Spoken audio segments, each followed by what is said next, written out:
My, how time flies when you're having fun. Well, I don't know if if that's actually appropriate here, but as we open the Torah today, we're in the third parashah, Lech Lecha. Get yourself out is how that's translated. We're going to look at that a little bit different. But consider that over 2,000 years have happened in just two Torah portions, okay? So yeah, I don't know if they were having a lot of fun, but for us, reading about it, time has flown by. In fact, we've already gone through a third of recorded human history in two Torah portions. And now we're going to come to this incredible man named Abram, who is, and I don't know how they exactly figured this out. I'm not a numbers person. I can add 2 plus 2, but when it comes down to scouring the scripture and coming up with numbers, I'll leave that to people like Bullinger and others who maybe enjoy the analytical side of the world. But someone sat down with pen and paper or something and came up with the date that Abram was born. Interesting enough, the date is 1948. And that means that he was actually probably conceived in 1947. So if you look back at Israel's history today, well, is that a coincidence of history? And does that mean that the Father can actually use the Gregorian calendar, even though for some people it's, the paganism under every rock syndrome? Yeah, he can use whatever he desires to use, which is, I don't know about you, but for me, I take a lot of heart in that, a lot of comfort in that statement that he can use whatever and whoever, whenever he wants to do so. So here we have this man, Abram, and he goes, it says that Yudhevave said to Avram, get yourself out of your country, away from your family, away from your father's house, and go to the land I will show you. The next verses have been used and overused by people for their own agendas. It says, I will make you a great nation. I will bless you. I will make your name great, and you will be a blessing. I will bless those that bless you, and I will curse those who curse you, and by you all the families of the earth will be blessed. This is an interesting set of verses because, as I said, it's been used for people's own agendas. This is not a judgment against a church that I used to not actually be a part of, but was in the area in which I pastored. They were relocating from one community to another. And this is a church that would basically have been preaching, at least for the most part, the basis of Torah being done away with and being nailed to the execution stake. You know the theology I'm talking about. But in the process of them wanting to relocate their whole congregation from one community to another community, they use this verse. There's times that, yeah, we can pull verses in for our own use, but does that not cheapen the verse? Does that not take the essence, the true essence out of the verse? Let's look at it a little bit. So Avram is told to get out, is the way that it's translated in English. But the word is Lech Lecha, from conversations that I've had numerous times with Moshe Kempinski in the Old City. This is more the connotation of go to yourself. That Avram is living in a land, Babylon, Ur of the Chaldees. As we talked last week, his dad moved to the suburbs of the area, but you can still see it from there. And so he's there. There's all kinds of traditions regarding the calling of Avram and his father, and how his father was the maker of idols. And you can go in and study those things. But what is it about Abram? What is it about this man that he hears? The question has to be asked, is the Almighty speaking to many people in that day? Or was he just speaking to Avram? Of course, that's a speculation, but I'm going to say that his voice was going to the multitudes, but there was only one man that heard. How different is it today in our society? Is he speaking to multitudes once again? But yet it is a remnant that would walk after, could I dare say, going back to vacation Bible school, Father Abraham had many sons, and many sons had Father Abraham, and I am one of them, and I'll leave it at that, and you can, those of you that still remember your vacation Bible school days, you can run through the rest of it and maybe teach it to your children, kind of a fun thing. But I remember that song, and Father Abraham had many sons. But then that was kind of as far as it went with anything having to do with Abraham or Abram at the time. So the words lech lecha are go to yourself, which is a fascinating concept to me, in that Abram, though he's never been to Canaan, it is evident because we can go back and we can see the genealogies of Noah, of Shem, going to Abram. Somewhere along the way, these people interacted. Generation after generation would interact, and teaching still the foundation of the tree of life that was in the garden. Abram at least knew of that tree, knew of that garden, knew of the story, the account of Adam, of Eve. It had been passed down through these generations. Something about the story, something about the account, though, it was like, have you ever sat down and talked to a group of people, maybe a small group of people, about a story of your life, of something that's happened in your life, and for the most part, people kind of nod their heads, they'll smile a little bit, but then there's that one person that comes to you afterwards and says, there was something about that story you were telling that just impacted me, that is defining. I'd like to talk a little bit more to you about this. I think that's the man that Abram, in the telling of these stories, he was sitting there, edge of the seat, not breathing, intrigued by these accounts. And so that why it was him, we don't know. Again, I'm not going to go there.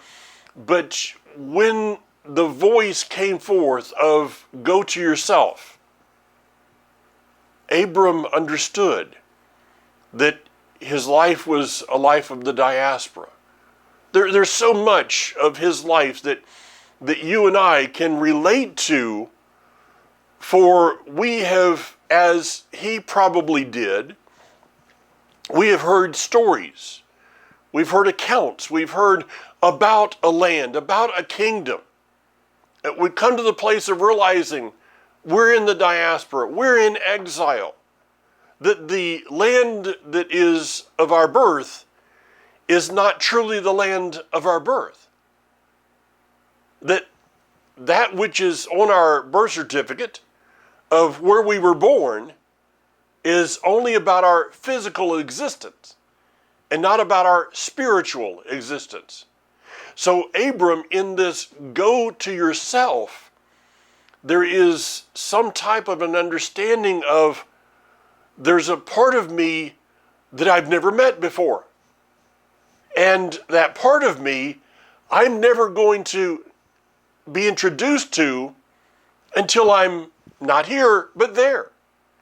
For anyone that's been to Israel, and has been on not just the Christian See the Holy Sites tour, but is actually connected with Israel, you understand that.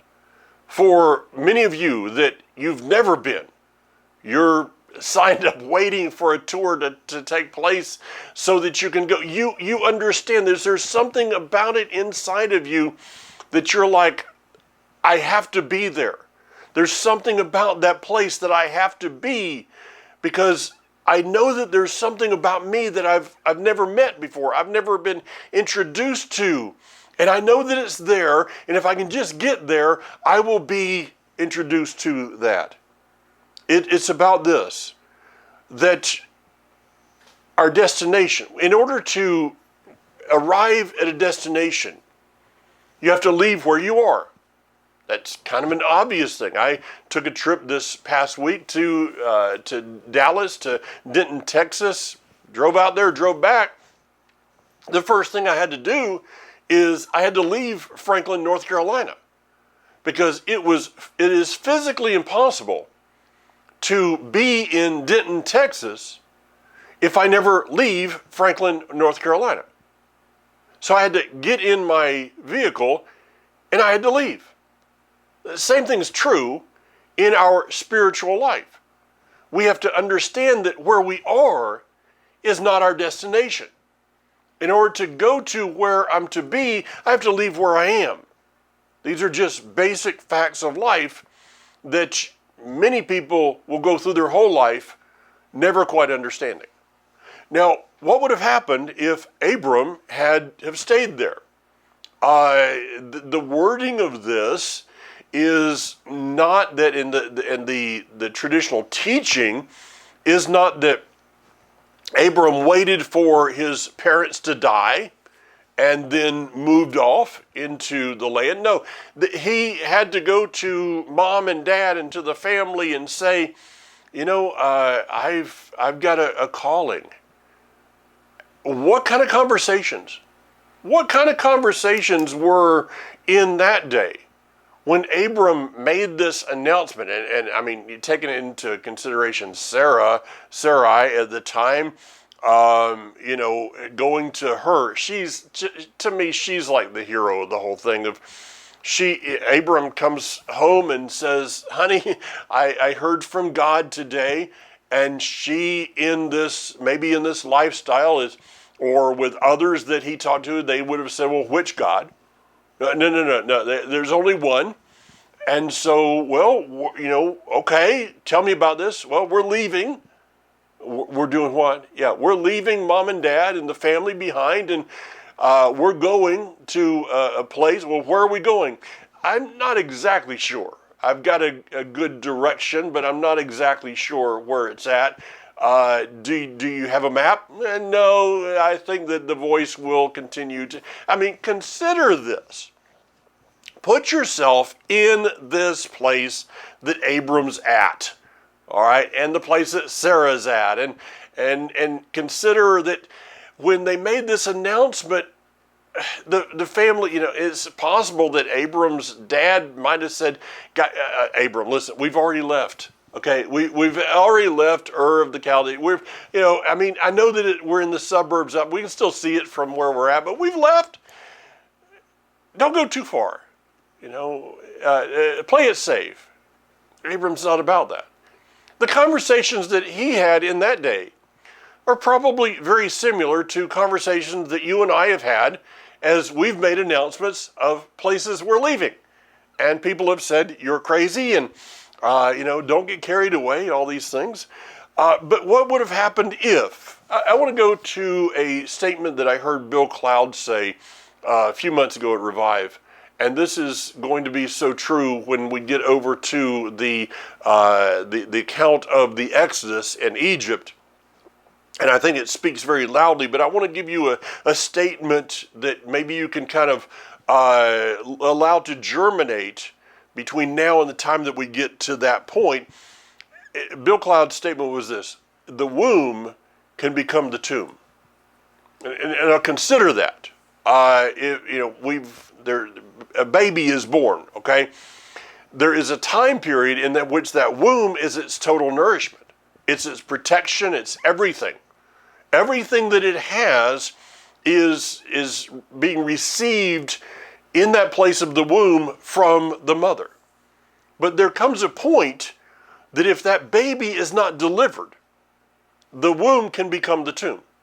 That which was its protection and nourishment can literally be its death. So for Abram, he had to make a decision. He had to make a decision to leave the womb and go to the place which would be his destination. We all have to make that decision. Now, Abram goes to this place, and I want you to look at the wording there, read these first verses, and what I have in my scripture is every time that the word the land in the first 7 verses is mentioned, I underline it. That's probably a big surprise to you that I would focus anything on the land, right? So, for those that are confused about what those words mean, ask yourself the question. When Abram was told the land, and he passed through the land, and there were and the Canaanite were in the land, and to your descendants I will give this land. Was Abram confused? I don't think so. So if he wasn't confused, why should we be confused of what those words mean today? We shouldn't, all right? But for those that want to stay in the womb, well, you may never see your destination. Let you feed on that one for a little while. Well, Abram goes to the land, and guess what? Yeah, there's a famine in the land. Well, got there at just the right opportunity, just the right timing, right? I get there when everything's falling apart. You ever been there? You ever gone through, had an opportunity that you know the Father was leading you? Yeah, I got one of those. You know the Father is leading you to something, and you make the big decision, and you make the big announcement, and you do all of this, and it's like, there's famine here. Nobody told me. Why didn't you tell me that there was going to be famine? Well, famine is a part of the promise, because the famine is a testing of our decision to walk in the promise. There will always be, as we're heading toward the promises, and we'll see this this is something that goes through Scripture. You'll always see that there will be famines before the realization of the promise is fulfilled. So expect the famines. That doesn't mean that I necessarily like the famines. I don't. But embracing the famine, you can either embrace it or you can fight it and run from it. We read the story, and I'm not going to get into all of these points. You can read it for yourself, but what happened? What happened when Abram got to the land and there's a famine there, and so he looks at his wife and says, not working out real well, we're going to run down to Egypt for a little while. Look at what all happened there. Here's a question, did Abram, running from the famine, bring forth a seed of doubt in his wife that would end up being the fruit called Ishmael? Consider that. Did Abram himself plant the seed of doubt in his wife that would produce the seed called Ishmael?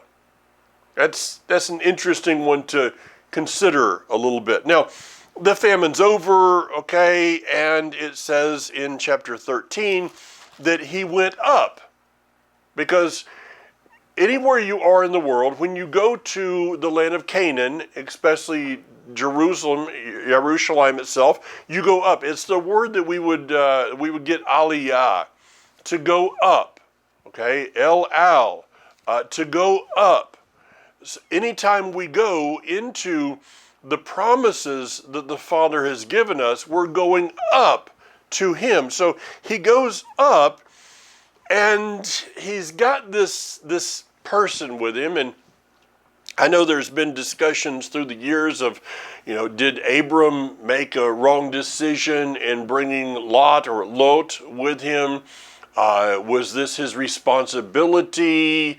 Well, let's get past all of those things, and let's just look at the person of Lot. The fact is that, right or wrong, Lot is with him. Everybody can debate whether it was the right thing, the wrong thing. The end of the debate is that Lot is standing next to Abram. Now, if we look at our own lives, is there anyone out there that's listening to me this week that would say you've never had a lot in your life? You've never made that decision. I doubt it. We've all made those decisions, and Lot in the beginning was luggage and became baggage. Okay, I guess that's the best way to say who this man is. He began as luggage, ended up as baggage, and baggage will always weigh you down. I remember hiking. Kathy and I did some hiking when we were in Alaska. And it's kind of it's a training experience. No matter how much you know about hiking, about backpacking. I was an Eagle Scout. Okay, so I've done a little bit of that in my life. But it's those first couple of hikes that you start to consider. There's things I don't need. There's things we're carrying along here that I really don't need to have this. And if you're doubling back and coming out the same way you go in, you might even decide to hide it under something and, pick it up on the way out. For other instances, you may have to carry it all the way in, all the way out, and you make a decision. I'm not doing that again. So Lot had become the baggage for Abram, and Abram was never going to see, and that's a word there to remember for a moment. He's never going to see the fullness because of who Lot is. Now, Abram has become a very wealthy man. He has prospered. There's a trap. Let me insert some. There's a trap of prosperity. Prosperity does not equate to righteousness.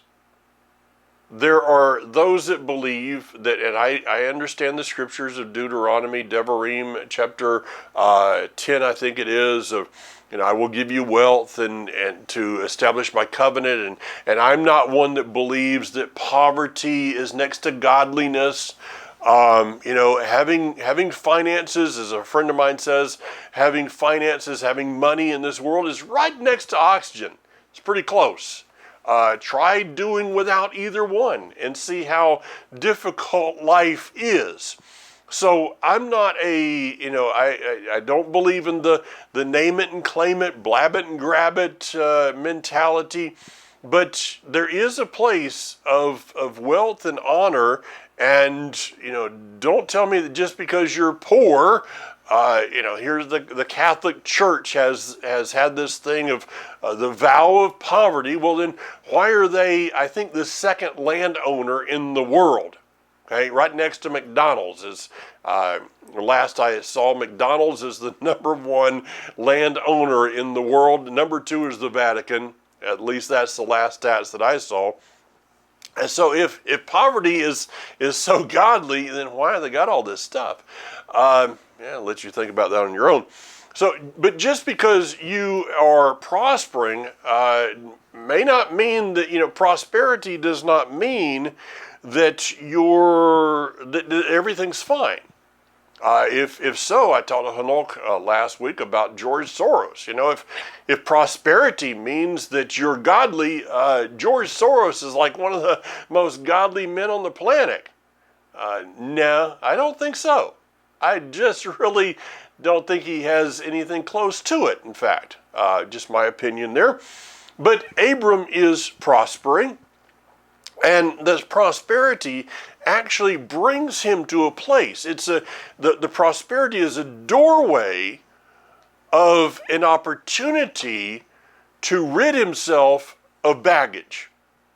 So the herds of Abram, of Lot, have grown in nature to the point that their herdsmen are starting to quarrel between each other. And so Abram does the mature thing. He looks at Lot and says, okay, you choose. Which way do you want to go? Well, here's the revealing of the inward man of Lot and who he really is. That he looks out, and you read this for yourself in chapter 13. He looks out over the plains, which are the area of Sodom and Gomorrah, the Dead Sea area, and he sees it as he says it looks like the Garden of Eden. So what has he been doing? He's been following Abram, and he understands the concept of the Garden of Eden, but he looks at it from the natural sense. He doesn't see, he sees a lush green, and it's hard to imagine today, if you've ever been in the Arava or seen pictures of the Arava, you've been to Tamar, imagine that as green and lush. No, it is like nothing. This place looks like, in places makes the moon look fertile, you know. There's just like nothing there. But he doesn't see that land for what it is. He doesn't see the traps that are there, because he's looking in the physical, not in the spiritual. Because of this, he looks out, he chooses this, at that time, fertile plain, and it says that he pitches his tent, and the word here, he pitches his tent toward Sodom and Gomorrah, which means that, to me, that he probably, in coming out of Ur of the Chaldees, in coming out of the suburbs of with Abram, he was probably looking over his shoulder. He probably spent as much time looking over his shoulder, longing for where he had come from, as he probably spent more time looking over his shoulder than looking where he was going. And this was also true of Lot's wife, which did not work out real good for the whole family. Just saying. I have a feeling that Abram, Sarai, when they left their home, they didn't look back. Their gaze was forward. Whereas Lot and his wife at the time, at least his wife, was always looking back of, well, what did we leave? And so when they saw Sodom and Gomorrah, it was a revelation of what was inside of them. So they pitched their tent toward Sodom and Gomorrah, and where you pitch your tent toward is where you will eventually live. That's true in their lives. Now, if we continue into these chapters, we see that, I don't have time to go into every aspect of this, but Lot is captured, and this is a test. This test is about as much about Abram as it is about the capturing of Lot, in that Abram could have said, but I got to go back. The word Lot, okay, Lot in Hebrew, Lot, the word means covering. Lot was a veil over the eyes of Abram. Lot's presence caused him to not be able to see clearly. And so Lot being removed was like a veil being lifted, and Abram will eventually go to the area of Hebron, which was where traditionally is where the Garden of Eden is hidden today. So as long as Lot is in the life of Abram, he can't see clearly where the garden is. But that does not mean that Abram no longer has any responsibility. He could have looked at Lot and said, well, the boy's been captured, serves him right. I mean, look at what he did to me. Look at all the heartache that he put me through. He got what was coming to him, so I'm just going to leave him. There are people in our lives that will be removed from our lives. Yeah, it happens. In fact, I believe that we should not be resentful or surprised when someone removes someone from our life. Now, this doesn't mean that it's, a relationship that we messed up, okay? But there are people that he will remove from our lives because we can't see clearly with them in our life. But this does not mean that we have no responsibility to that person, that we should just leave them in their captivity. But Abram goes and he rescues Lot.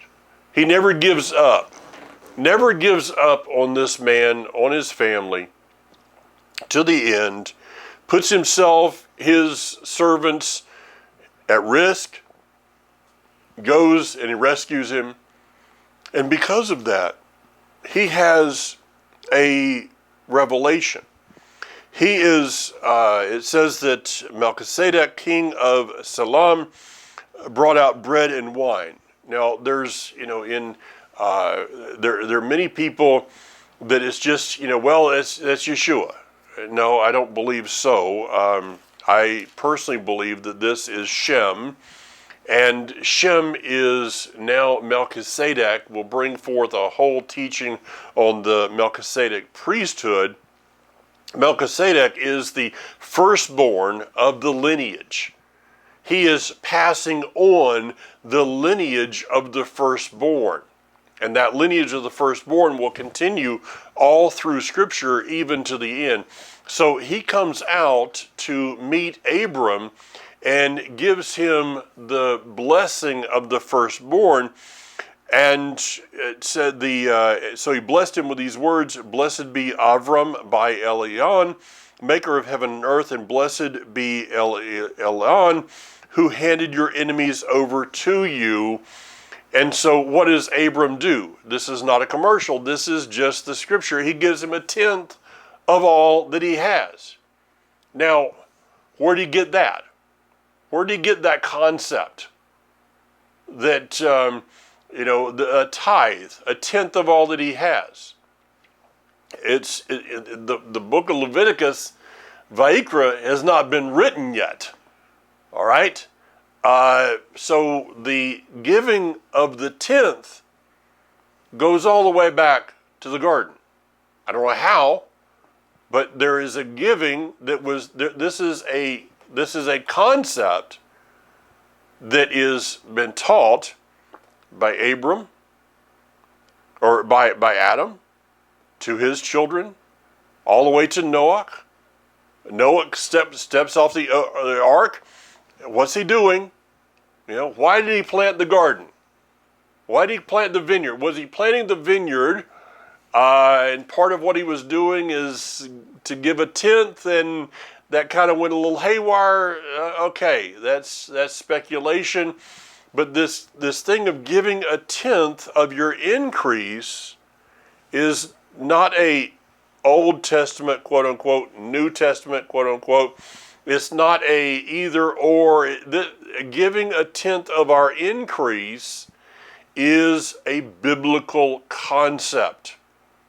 Abram did this. If there's something that is not being taught today, because of abuses, yes, but the giving of the tenth.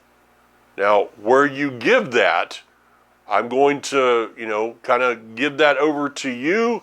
But if you're not giving of your increase,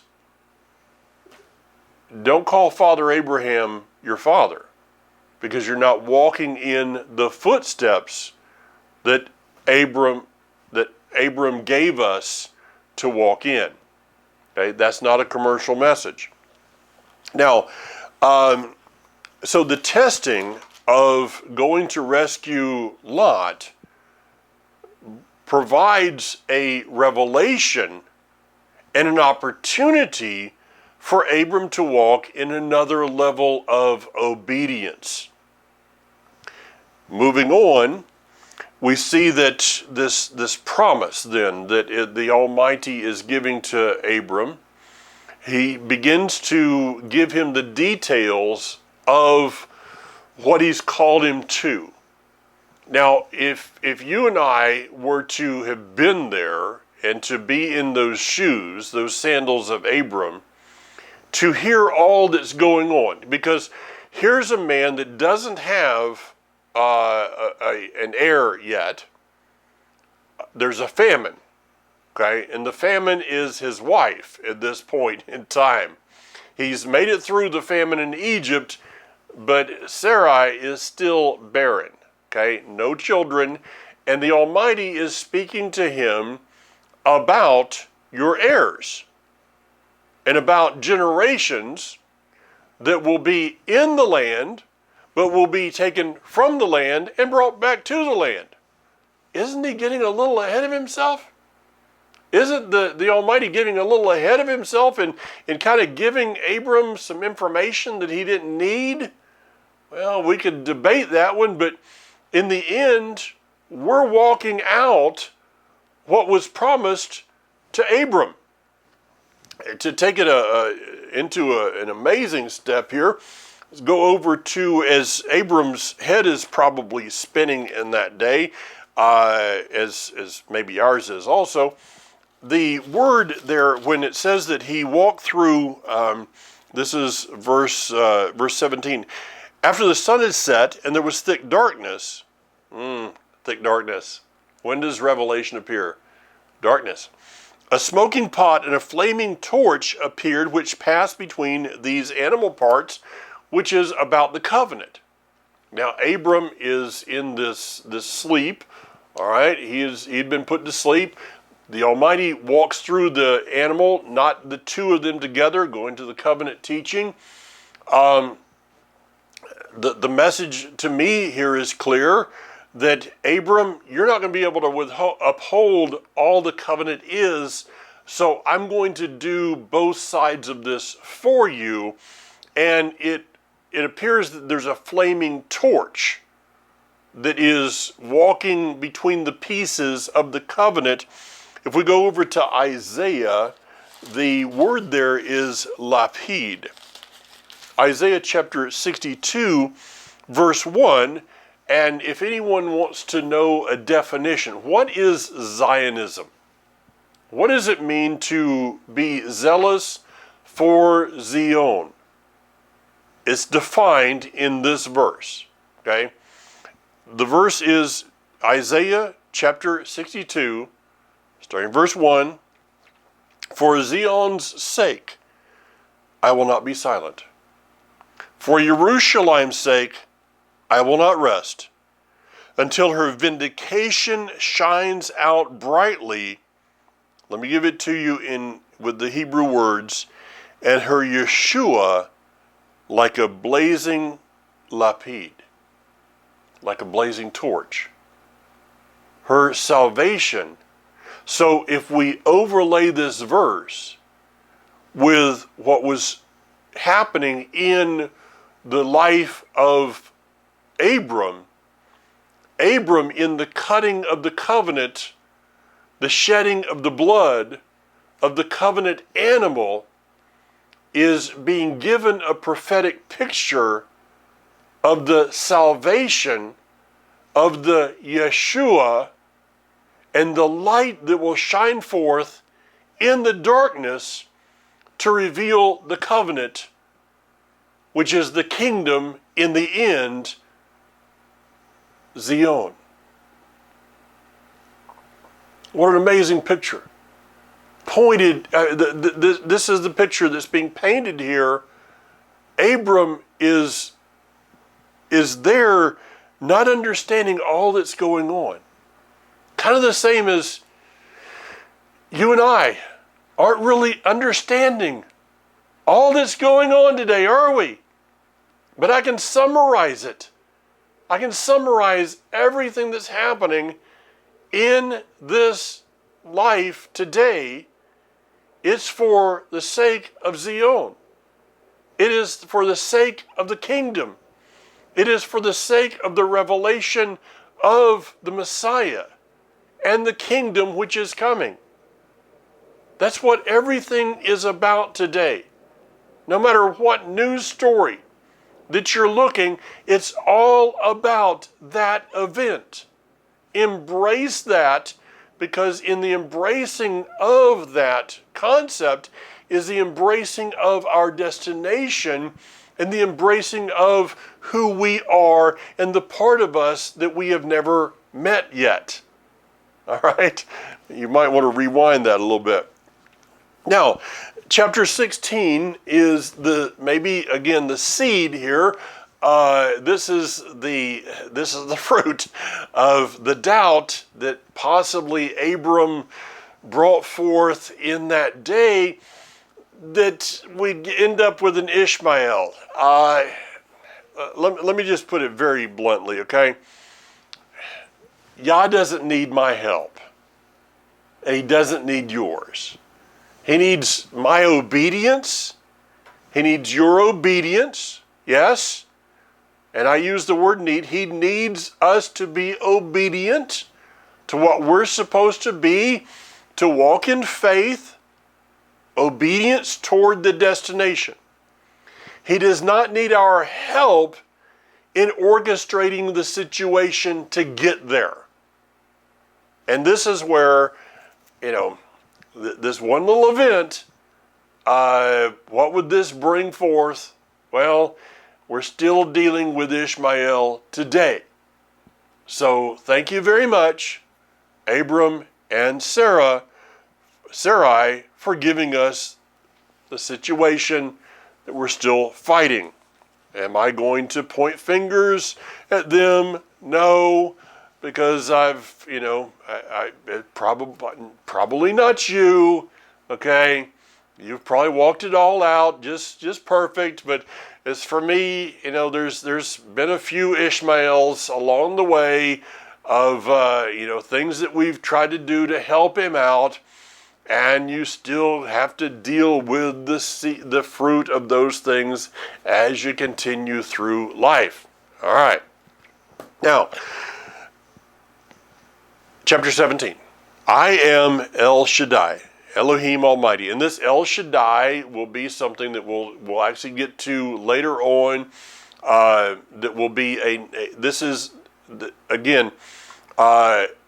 the Almighty gives us, He does not give us names, He gives us titles.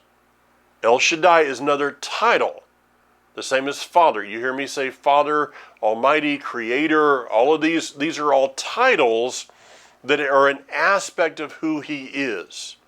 So Abram is introduced to him at this point as Elohim Almighty, the all-sufficient one. He says, walk in my presence and be, as the King James would translate it as perfect. That's again the word tamim that I've taught on numerous times. But it says, walk in my presence. If we look back, it would be better translated of halek, which is the word we get halakha from. And it's halak, or walk, in my panim. Walk in my face and be wholehearted toward me. how could we translate that into today? How do we translate that into our walk? Because we are called to walk as Abraham is walking, and I'll get to that maybe just in just a moment. Here's the way that I translate this. He says to Abraham now, look where I'm looking. Walk where I'm walking.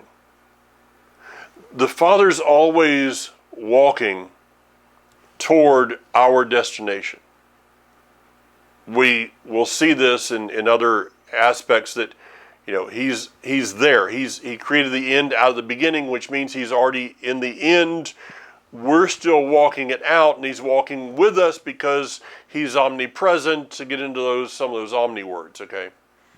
But as he is in the future, he is in our present, walking with us, and we are called to watch his face. We are called to walk as he is walking, see what he's seeing, go where he's going. Okay, all these little idioms that we could come up with.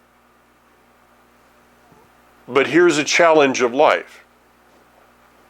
How many people are not looking where he's looking? For Abram, where's the Almighty already looking? Go back to the covenant in the couple chapters back here. Why is he giving all this information to Abram? Why is he telling him about the descendants and about they're going to leave and they're going to come back and all those? Because he's already looking to the kingdom. When he created the garden, and I believe this totally, when he created the heavens and the earth, he was already looking at Revelation chapter 21. And he's never taken his gaze off of Revelation 21. So that's how he speaks to people in a futuristic, in a prophetic nature, is that when he's speaking to them in their present, he's also speaking about their future. So if we're looking where he's looking, where are we going to be looking? We're not going to be looking, this is not political, we're not going to be looking to make Egypt great again. We're not going to be looking to make Babylon great again. If we're looking where he's looking, we're going to be looking toward the kingdom. Yeah, surprised I'd be speaking about that. Got to finish up. Verse 8. I will give you and your descendants after you the land in which you are now foreigners. He's living in the land, but he's still a foreigner because the kingdom hasn't come. You can be in the land of Israel, standing on the Temple Mount, but if the temple is not there, Messiah is not returned, you're still in a foreigner state. All the land of Canaan as an olam, and I will be their Elohim. Revelation 21. Go read those verses. Okay, that's what he's talking about right here. I will give you the land as a olam, as a permanent, everlasting possession. Not for a time period, not for this era, this dispensational period. I will give it to you perpetual, everlasting. Look it up in Hebrew. What does it mean? It means everlasting. It's not a trick, okay? And in the process of this, he breathes into Abram and Sarai, and they become Abraham and Sarah by adding the hay, the breath. He's restoring them to the garden purpose. Got to go. Shabbat Shalom, Shavua Tov. Have a blessed, prosperous week. Bezrat Hashem, God willing. See you again next week. And until my timer's about to go off and you hear the ding ding in it, until next week, be strong. Yivarechecha Adonai v'yishmarecha. Ya'er Adonai panav elecha v'yichunecha. Yisa Adonai panav elecha v'yasem lecha shalom.